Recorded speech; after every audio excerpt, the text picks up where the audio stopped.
Before you watch this exclusive interview with Andrew Tate, there are a few things you need to know. Andrew is taking a massive risk agreeing to do this 5-hour and 20-minute interview because he is still under house arrest and under investigation, which means anything he says can and will be held against him. Now, what did we talk about in this interview? We talked about his experience in jail with Tristan, untold stories, religion, how this impacted his life. How emotional was it? Was he scared? You're going to see a side of him you've never seen before. We definitely talked about BBC.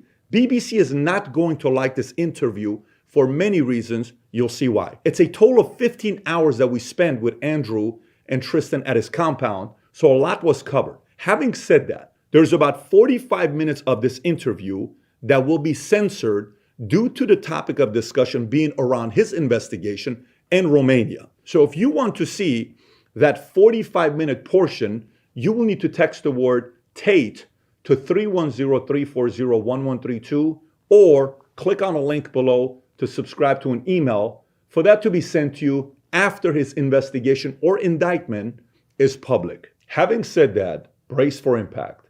You're about to be value-tamed by the one and only Andrew Tate. I'm winning too well. I'm scared by the incompetence of these clowns.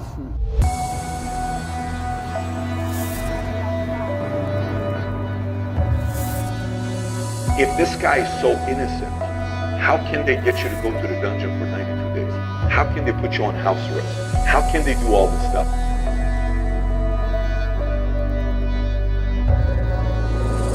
They could do this to you.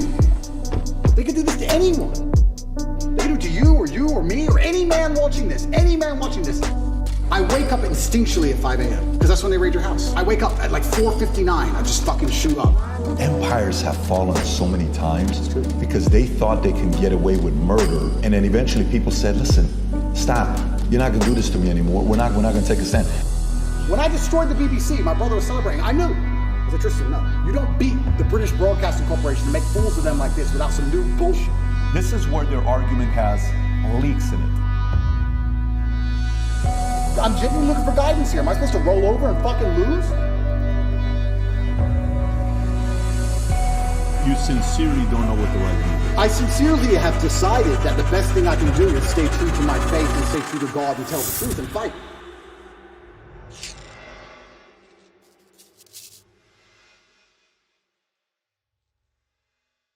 So a lot has changed since the last time we sat down with Andrew Tate. Last time we sat down with him, you were the most Googled man on earth.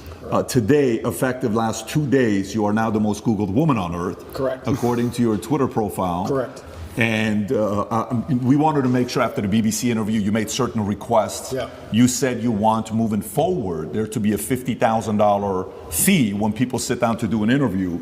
So we wanted to make sure the ESG score for this interview would be very high. We got you a $50,000 Target gift card. I appreciate that very for much. People in America will appreciate I need that. a whole new wardrobe. And then Yeah. you also said cookies. So Adam got you some Box of Tate chocolates. cookies. Amazing. To make sure we match that. And then we One did, for your brother as well, I We believe. did bring a Bud Light, Yes. but unfortunately, Vinny finished it on the way here. Vinny, you know, I'm already a girl. I don't need Bud Light. yeah, so we respect that. So, but anyways, look, a lot's obviously changed from last time to this time. Last time we sat down was around 9 months ago. Yeah.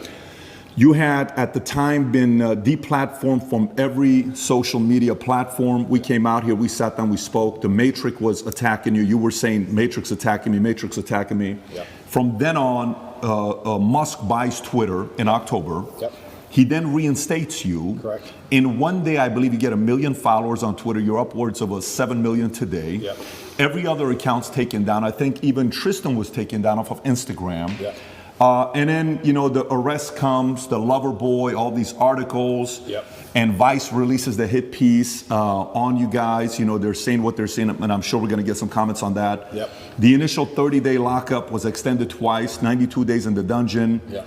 We had a chance to speak with one of your lawyers, Tina Glandian, on February 24th. It was a great conversation we had with her. Then eventually you're released, you and your brother come out, and you specifically make it clear that you did 7,417 push-ups. Correct. Very impressive. You received letters from thousands of fans. You read the Quran on a daily basis. Yep. At no point was any charges anything official charge. It was all allegedly. Yeah. And while you were away, a new star was born, Dylan Mulvaney, which I'm sure you're familiar with. From there on, a lot of comments were made. Comments of people that supported you, comments of people that didn't support you. Yeah. Logan Paul said by 2023, he will not have a sliver of relevance, is what he said. KSI said Andrew Tate snitched on himself after getting racialed by Greta Thunberg. Yeah. Destiny said Andrew Tate has been arrested for rape charges in a country he specifically lives in to avoid rape charges because he was beefing with a autistic child on the internet. I think he's referencing the great Greta. Yep. Matt Bernstein advocated to get you kicked off of Instagram. Sure. And he's part of the Blue Pill community, a big famous makeup artist. Yep. Ethan Klein said, and that's why I call him Andrew, the human trafficker. He sent me a cease and desist threatening to sue me for defamation for saying he's a human trafficker. Yeah. What else am I supposed to call someone that buys and sells human beings after their will? Tate, the human trafficker. NBC in January 2023 said Andrew Tate said he broke a woman's jaw and that his business was a scam ahead of Romanian charges. Yeah. Rolling Stone said, meet Andrew Tate, ex-kickboxer, red pilling the angry young men of America. These are people that didn't support you. Now, these are the people that supported you. Tucker Carlson, he comes out and he says on Full Send podcast, first of all, he's really smart.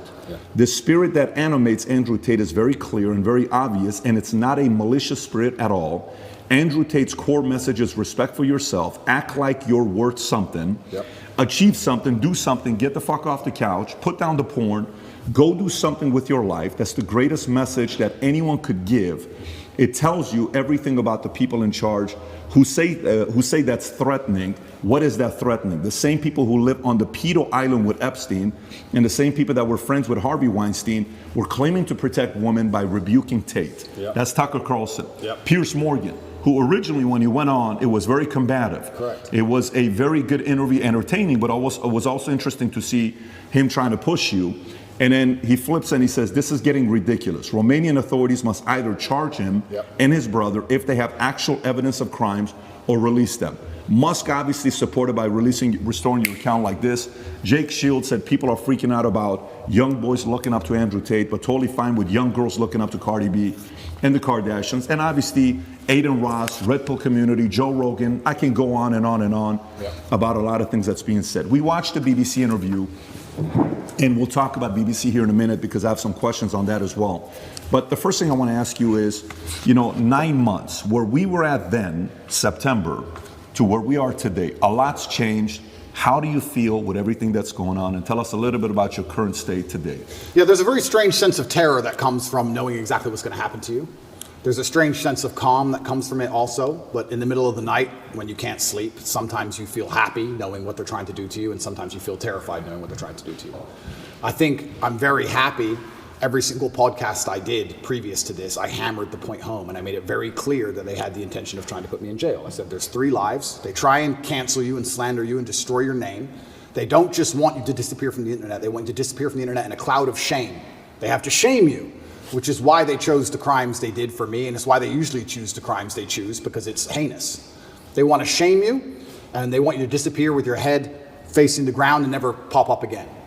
Obviously, they attempted to cancel me, and I became more famous than ever before. I even said to you on your podcast, and I said on other podcasts, I said, I think they made a mistake. I think when you have power and you overuse it, what happens is a rebellion. That's how a revolution starts. When you have power, you have to be very, very careful with how you use that power. The second you overuse it, there's a revolution, and we're in Romania, so they know all about that.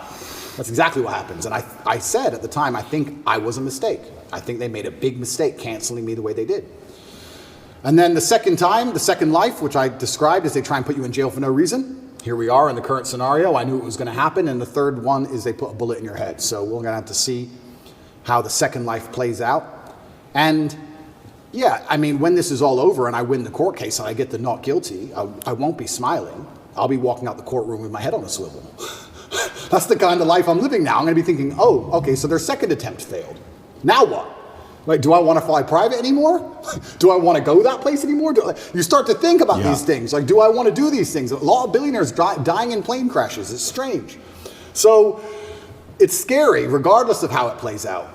And I guess you just have to go with the punches and see where it lands. And God has a plan for me and for all of us, and we're just going to see how it ends up. Full disclosure, you don't have any suicidal thoughts. I want to make it very clear, and I make it clear on absolutely every single podcast, I would never kill myself. I don't care what they say. I don't care what video they show you. Never under any circumstance would I kill myself. It's haram. Never. I don't care if they put me back in the dungeon, solitary confinement by myself for the rest of my human years. I would never kill myself, ever, ever. So if that ever happens, God forbid, do not believe whatever garbage they tell you. The chance of me killing myself is precisely zero. And you had this complete level of certainty that this is exactly how it would play out. You've said this on umpteen podcasts that this is their agenda. They have to damage my influence. They have to damage my influence. They can't sit there and let me be influential because I'm saying things that they don't like me saying. And there are people sitting around going, he's saying things counter to our message and counter to our narrative. Get rid of him. And they have a pretty standardized playbook. And this is probably one of the first times in history where their playbook just isn't working. Cancel him. Well, he's still around. Oh, well, lie about him in the news. Just say he touches chicks. Well, no one believes it. Oh, all the comments are on his side. Everyone's calling us liars. Okay, then do it again. Then do it again. Make up a new girl. Then do it again. Find someone else. Yeah. And they keep attacking me with the same weapons, but the bullets are bouncing off. And that doesn't give me a sense of calm. That doesn't make me think, ha ha ha, I'm invincible. It makes me think, uh-oh. It makes me think, uh-oh, because human life is cheap at the top. It's very cheap. Does it make you want to sit on the sidelines and be quiet and just kind of live a life with your family, your kids? Does it make you want to do that? Maybe all these attention is actually not a good thing. It's interesting because sometimes I analyze myself and think, why don't I just do that? Why don't I just disappear? You know, I don't need money. I don't need fame. Why don't I just disappear? And then you have to, I was saying this to my brother, and he was like, well, Genghis Khan didn't need Vienna. Some people are just wired that way. Like, Vienna's a long way from Kathmandu. Sometimes that's just the way it is, or Ulaanbaatar, I apologize, the capital of Mongolia. That's just the way some people are. If I see injustice, and if I see things which I believe to be false, I feel like I am obligated to say the truth. I can't explain why, even if at my own detriment. What am I doing this for? Like, it's to the detriment of my life. And I've had these conversations at length with the people close to me, and we're all saying the same thing. It's always been the same way. Humanity's always been the same way. There's been a select, small, few good men up against evil, and evil always outnumbers you. Evil always has more money than you. They always have more power and more influence than you. If you play any video game, when you get to the end boss, he always has more life than you. He always has more hit points, but you're the good guy. And it's kind of like, it's never been any different. At any point in human history, there's been the good guys up against the forces of evil, whatever they were of the time. And you've always been outnumbered, and you've always been supposed to lose. So you consider yourself the good guy in this situation? I think that truth is instilled by God in all of us, and I think if you tell the truth, you're a good person. So who do you think is the bad guy? You know, everyone uses they, them, they're after me. Who's they? Who's the bad guy? Well, instead of saying who, what I will start by saying is what they do. And what they do is they control information. And we now live in an information society, and by controlling information, they control how people think and act and react to things. That's all they have to do. They have to control information, and they have to be very selective with what they allow you to talk about and what they allow you to discuss and what they don't. And once they can do that, they can keep you bickering about garbage, and they can control the sensitive information, and then they run the world.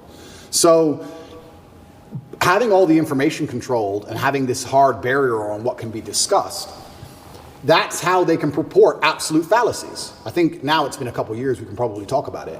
They psyoped the world into believing they should be afraid of the common cold. They psyoped the world into this. And if you think about how difficult that would be to do, how difficult would it be to psyop the entire population of Earth? Well, what you do is you just lie on repeat, and you don't allow anyone to say anything counter to it without hurting them the same way I've been hurt. And you just psyop them. It's actually amazing because now I use that exact same psyop on people. Mm-hmm. I love it. I love it. So when I sit with someone who's not matrix-minded, when I sit with someone who is matrix-minded, like when the BBC walked in here, I'm like, do you all have your vaccinations? Social distancing. Did you actually? 100%. Social distancing, please. And they look at me like I'm crazy. Well, how am I crazy? 2 years ago, you were telling me to do this. Now when I repeat your own worldview to you, I'm crazy. Well, if I'm crazy, guess what? You're a fucking liar because you lied the whole time. So either you're a liar or I'm not. You know, how can I be nuts? Put your fucking mask on. If I ever talk to any of these clowns again, they're going to be fully masked up. And I refuse. I don't care if you've had 2 booster jabs. No, I want all 6 injections. I want paperwork. or get fucked. Or you're not coming in the house. Good fuck. I'm scared of COVID. It's dangerous. I believe the mainstream media. I'm scared. This word you keep using, PSYOP, I've never heard this word. It's short for psychological operations? Correct. Break that down. What exactly is a PSYOP? Yeah, a PSYOP is the Matrix as a whole. It's like psychological operations are constant. They constantly decide how they want you to think and what they can do to make you believe that, right? There's a whole bunch of them they do. But it starts with tolerance. That's what I don't like about this whole guise of tolerance. It's not that I'm an intolerant person. It's not that I'm a bad person. It's not that I want to hurt other people. But when they keep pushing tolerance, what they're trying to say is have no standards or barriers or parameters for anything. That's what they want. You have to be tolerant. Tolerant of what? Tolerant of having your shop set on fire, tolerant of your kids being taught things you don't want, tolerant of crime, tolerant of your house being broken into. Like, tolerant of what? You're not allowed any hard barrier or any hard parameters as a man anymore. That's why they push tolerance. That's the beginning of it. That's the first stage. Once you accept absolute tolerance, well, then it's the end, isn't it? I'm tolerant of everything. I'll eat the bugs. Sure. You'll tolerate everything. I'll tolerate everything. I'm tolerant. Sure. So when I say things like I'm intolerant of certain things and people think that's bad, no, you need to have standards and parameters. And that's one of the reasons they also attack me. I say that men should be allowed to have standards and parameters in a relationship and in their lives. We should be allowed to decide who we want to marry, and we should have standards for her. They have standards for us. We should allow ourselves to have standards for her. We should have standards in what we'll accept from a government and standards in what we'll accept from a police force. We should have standards as men. But they're trying to erode all of that, because once that's gone, then your brain is completely empty. And then once your brain's empty, they can just plug in the slave program, and then it's over, right? You're a tolerant person. You're a tolerant person. Good. You're a good slave. Slaves are exceptionally tolerant. So the shirt you wear is what? Escape the slave mind? Resist the slave. Resist the slave mind. What does that mean exactly? It's a better word, resist. Resist. Right? But I want to do this before we get into, because we got 5 hours, guys. We got plenty of time to get into a lot of different topics. So one, I do want to talk about BBC. Yeah. The handling of the interview, I want to get your thoughts on it. I know there's been reactions, but I want to go a little bit deeper into it, because I want to compare how your start with the interview with BBC started versus Philip Schofield versus Musk. I got all the first questions. We'll cover that. Yeah. I want to talk about media. I want to talk about your evolution of your faith, atheist, Christian, Muslim, and then some of the things that's going on with politics right now. You know, maybe a little bit of Romania, you know, Trump. We'll cover what you're talking about with different things. It's funny you're saying monopoly on power. If you abuse it, now YouTube's turning around and saying, hey, you can talk about the election. We're no longer going to give the strike. So that doesn't work forever. First thing I want to talk about, I think the audience would like to know, for you and Tristan, 92 days in the dungeon, you know, you're in jail, your experience in there. We keep hearing about it, we read about it, but what was it like for you guys being in there? So I'll start by saying, and I have to make this clear, that the staff in the jail were exceptionally nice to me. They were very apologetic. The vibe was apologetic. Nobody was really treating me like a criminal. There were a few guys who were icy cold, I guess you could call them. They like to think of themselves as professional, but they were just inhuman. But over time, they warmed up, and I was exceptionally nice also to all the staff. Jail was terrible. I'm going to start by saying jail was terrible, and I was miserable inside of the jail cell. It's a good thing depression isn't real, because I would have been depressed. But I think in life that you get what you give, and I wanted to feel happier, so I tried my very best to make people happy. So when the old lady would bring me my food, I would sit and say, oh, this is the best food I've ever had. I've never had food this good. Did you cook this? I thought yesterday was the best, but you managed to surpass it again. How'd you do it? What's the magic ingredient? And I ended up making friends with them. Like I had grandmas in there, the old ladies cooking the food. And by trying to make people happy and smile all the time, I started to feel a lot happier. But it's kind of scary. And I think the scariest thing about jail was the uncertainty of it all. If they would have said to me, you're in jail for 92 days, or even 5 years, you got 5 years, cool, I do my time. But when you're nabbed and thrown in a cell without charge, you're like, well, how long, is this my life? Is this it now? Is this the end of the story? I'm just in this cell. And I was picked up on 29th of December. I went through this quick court case. Like I said, I'm inside of the jurisdiction of Romania, so I have to be very careful with what I say because the case is ongoing and we're in Romania and I can't leave Romania. But obviously Romanian court is in Romanian by law. So you're marched into this room, everyone speaks a language you don't understand for 15 minutes, and then you're marched off to jail. You're like, what even happened? What even happened to me? And they said, oh, here's the paper that explains it. I was like, that's in Romanian. And they said, oh, don't worry, you'll get a translation to English by law. I was like, okay, that's fine. But because I was picked up on the 29th of December and there was New Year's Eve and holidays, it was 2 weeks before I even knew why I was in jail. 2 solid weeks I'm in jail. No one told me in English why I'm in jail. I had no idea what the charge. Can they do that? By law, you get it on the piece of paper in English, but it's translation, it's holiday, we need to find a translator, there's a delay. And you speak zero Romanian. 0.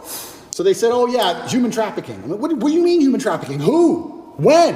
What? What is this? Took 2 weeks before I finally got a piece of paper, and then I realized what garbage it truly was. I mean, I knew it was garbage, but I was like, this is complete garbage. Yeah. So, yeah, I have endless stories from jail. It was certainly... I don't think jail teaches you much new. What it does is confirm everything you already know. It confirms everything you know about the reality of the outside world, that you need to be physically strong so that you're not attacked by others, and mentally strong so you're not attacked by yourself.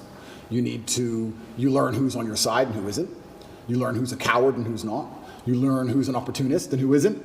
Your circle, you certainly learn a lot about the people around you when you go to a jail cell, that's for sure. But I remember it was New Year's Eve. When I was first picked up on the 29th of December, I was very sure I'd be out in 24 hours. I was like, there's no way they're going to keep me. For what? Like, this doesn't make sense. So finally New Year's Eve rolls around, and I'm sitting in the jail cell by myself. And in Romanian jail, you don't leave the room. It's not like an American jail where there's a yard or anything. You're stuck in the room. It's 3x4, and that's your existence. You just stay in the room. Are you by yourself? 24 or are you with hours Tristan? a day. At the beginning, I was by myself. And you're stuck in this room, and I'm sitting there.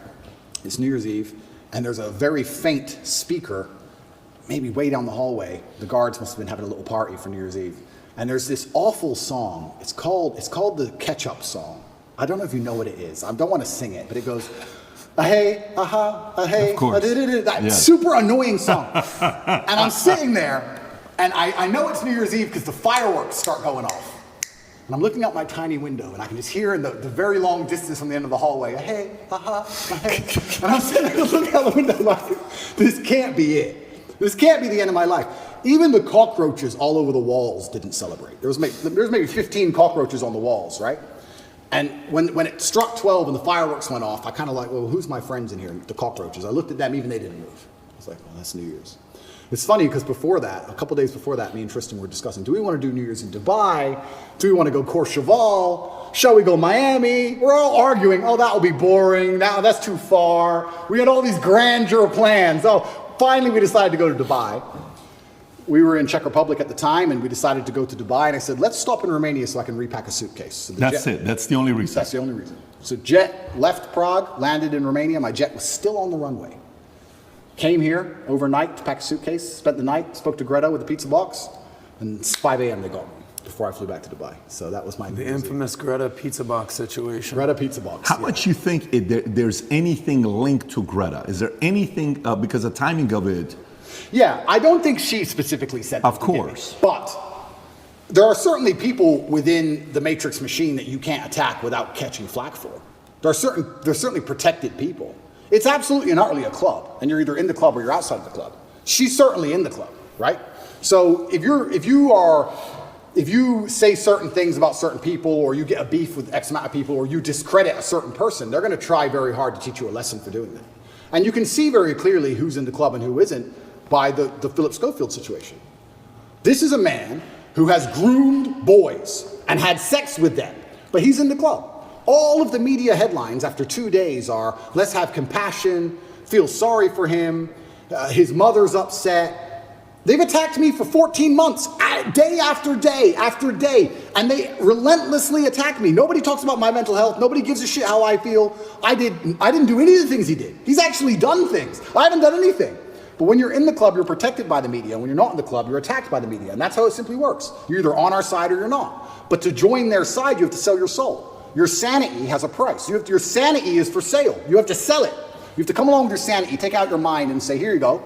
Take my sanity. I'll take 35 million. Yes, that is a woman. Yes, protect me. It's insane. And the reason these people join these clubs is because they know they're doing bad things and they feel that they need protection. The reason I stand up and argue against all this shit is because I know I don't have skeletons in my closet. You think I'd be on the internet talking like I talk and fighting the Matrix if I had skeletons in my closet, if I was actually a bad person?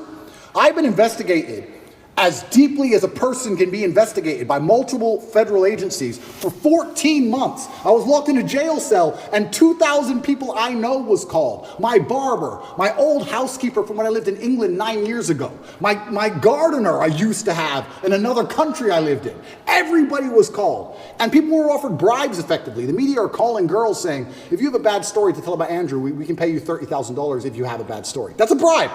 That's a bribe. And they still couldn't find anyone. Still, I've been investigated to a deeper level than 99.9% of people you'll cross on the street. And they're saying I'm guilty and I'm a bad person? You go get 20 men off the street and put them through what I've been through. You'll find more crimes than you've ever found with me. Absolute clown world. It's insane. And if I was part of the club, none of this would be happening. The media would be on my side. They wouldn't be hitting me this hard. They wouldn't be lying about me. All I had to do was sell my soul and sell my sanity, and I refused. And they're trying to punish me for it. That's what's happening. It's funny you say this. When we watched the BBC interview with Musk, right? And he goes up and the guy opens up the question with, why'd you agree to do this interview? He says, well, I don't know, what's the name of the BBC? And he's trying to mock them and all this stuff. And there's a part of it where, he calls them out for the mistakes they made. Yeah. And if you go to the bottom of the interview on BBC, you'll see comment section saying, why'd you cut that out? Because Musk puts it on Twitter, but they didn't put it in the interview. Yeah. Then you watch the interview with you. The first question they ask you was, what's the first question? Hey, you've been accused of serious crimes, rape or something like that. Right off the bat, they ask that question of you. And then you see the interview, Lucy Williamson, I believe, her first question was, you're facing some very serious allegations. Have you raped anybody? That's the open question that they ask you. And the video they put up, the first one, they take it down. The second video they put up, that's 12 minutes like the highlight one, they turn, the comment section is open. There's 80,000 plus comments there. Then you look at Philip Schofield. Yeah. And you just brought up Philip Schofield. For people that don't know who Philip Schofield, do you mind explaining to people who he is? Yeah, he was a TV presenter in England. He was very famous. He ran the morning show. And he was grooming children for a very long time. And all the staff knew about it. And the people who worked on the show with them were being groomed by him. And everybody knew. And it was all a big ha-ha-ha joke. And now he's come out saying, oh, please don't pick on me. I feel sad. And the media is saying, I'll leave the guy alone. He is, when you go look up his Wikipedia, it says he rose to prominence as children's BBC continuity presenter from 85 to 87. Yep. Then went on to do programs on BBC and ITV for Going Live, This Morning, Dancing on Ice, All-Star Mr. and Mrs., The Cube, and a bunch of other things. And they interview him, okay? While he's going through the mess, after 27 years of being married, this one guy that he groomed since 10 years old, his name is McGreevy, I want to say, something McGreevy, that he's going through the process. Matthew McGreevy, they met at 10 years old at a theater group. At 15 years old, Philip follows him on Twitter. While the kid is 15, he follows him on Twitter. The guy celebrates it. Long story short, Ruth Langsford, they work together with. She files a complaint. Then right after filing the complaint, McGreevy gets fired. Then he has to take a break. Then he comes out after 27 years telling his wife, and hey, I'm gay, I'm coming out of the closet. He's got 2 daughters. But there's a part of it where Matthew calls his wife and says, hey, your husband and I had an affair together when I was 19 the first time and 20 and all. Nobody knows if it was before or not. The interesting thing about him is his brother, Timothy Schofield, I don't know if you know about his brother. Oh, what, the one who's in jail for being a pedophile? Was convicted of 11 sexual offenses involving a child between October 2016 and 2019, including 2 sexual activity with a child. Here's how the interview started. First question, the guy asked him, he says, you've had quite a week. How are you? Opening question. Versus the question they ask you on the opening, right? And then he turns around and says, the media's interest in the affair was motivated partly because of homophobia, alleging that an affair with a much younger woman would have not generated such a scandal. So he gets protected. And he says, all those people who write those stuff, do they ever think that there's actually a person on the other end, right? This is proven. By the way, this is the part where even when somebody's watching you and saying, why are they taking him to court? Maybe he did something. Why are they taking Trump to court? Maybe he did something. Why are they taking this guy? He must have done something. There must have been something there, right? It's stuff like this BBC does. If BBC are watching this right now, I want to kind of remind you of your mission statement that you have on your website. We're going to put the link below to your mission statement. You can go find it. Here's what your mission statement is, BBC. This is why you've lost some credibility the last couple of years.